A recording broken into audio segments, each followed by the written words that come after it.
ആയിട്ട് കുറച്ച് വീഡിയോസ് കണ്ടു കേട്ടോ, കുറേ ഫ്രൂട്ട്സ് ഒക്കെ കട്ട് ചെയ്ത് ഉപ്പും മുളകൊക്കെ ഇട്ട് കഴിക്കുന്നത്. അപ്പോൾ ഇന്ന് നമുക്കും അതൊന്നും ഉണ്ടാക്കി കഴിക്കട്ടോ. ഇവിടെ വീട്ടിലാണെങ്കിൽ പൈനാപ്പിൾ ഒരു വത്തയ്ക്ക് ഓറഞ്ചൊക്കെ ഇരിക്കുന്നുള്ളൂ, അപ്പോൾ അത് വെച്ച് ചെയ്യാം. ആദ്യമായിട്ടാണ് കേട്ടോ വത്തയ്ക്കൊക്കെ ഉപ്പും മുളക് ഇട്ട് കഴിക്കാൻ വേണ്ടി പോകുന്നത്. ഓറഞ്ചും പൈനാപ്പിളൊക്കെ ഞാൻ കഴിച്ചിട്ടുണ്ട്.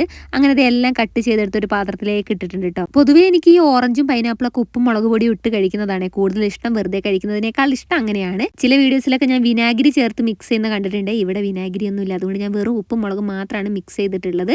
അങ്ങനെ നമ്മുടെ സംഭവം ഇവിടെ സെറ്റായി കിട്ടിയിട്ടുണ്ട് കേട്ടോ. ഇനി നമുക്ക് വേഗം കഴിക്കാം. ഇത് ഇപ്പോൾ കാണുമ്പോൾ എനിക്ക് വായിൽ വെള്ളം വരുന്നുണ്ട്, ഒരു പ്രത്യേക മണമൊക്കെ ആയിരുന്നേ.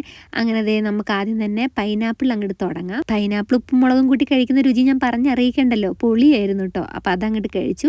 ഇനി നമുക്ക് ഓറഞ്ച് നിങ്ങൾ ആരെങ്കിലും ഉപ്പും മുളകൊക്കെ കൂട്ടി കഴിക്കാറുണ്ടോ? ഞാൻ പണ്ടേ കഴിക്കാറുണ്ട് ഓറഞ്ച് ഉപ്പും മുളകൊക്കെ കൂട്ടിയിട്ട്, പ്രത്യേകിച്ച് സ്കൂളിൽ പഠിക്കുന്ന ഒരു സമയത്ത് കേട്ടോ. ആ സമയത്ത് നമുക്ക് കുഞ്ഞു ഓറഞ്ച് 1 രൂപയ്ക്ക് കിട്ടുമായിരുന്നേ. ഒരു ഓറഞ്ച് ഫുള്ളും കിട്ടണമെങ്കിൽ 1 രൂപ, അതിൻ്റെ അര കഷ്ണം കിട്ടണമെങ്കിൽ 50 പൈസ കേട്ടോ. അതങ്ങനെ ഉപ്പും മുളകും കൂടി നന്നായിട്ട് അങ്ങോട്ട് കഴിക്കാറുണ്ടായിരുന്നേ. പിന്നെ വത്തക്ക ഇത്ര രുചി ഉണ്ടാവും ഞാൻ വിചാരിച്ചിട്ടില്ല കേട്ടോ. ആദ്യമായിട്ടാണ് വത്തക്ക ഉപ്പും മുളകും കൂട്ടി കഴിക്കുന്നത്. സംഭവം എന്തായാലും കിടിലനായിട്ടുണ്ട്. ഇന്നത്തെ വീഡിയോയും വിശേഷം ഇത്രയുള്ള ആരെങ്കിലും കൊതിപ്പിച്ചിട്ടുണ്ടെങ്കിൽ സോറി, ടാറ്റാ.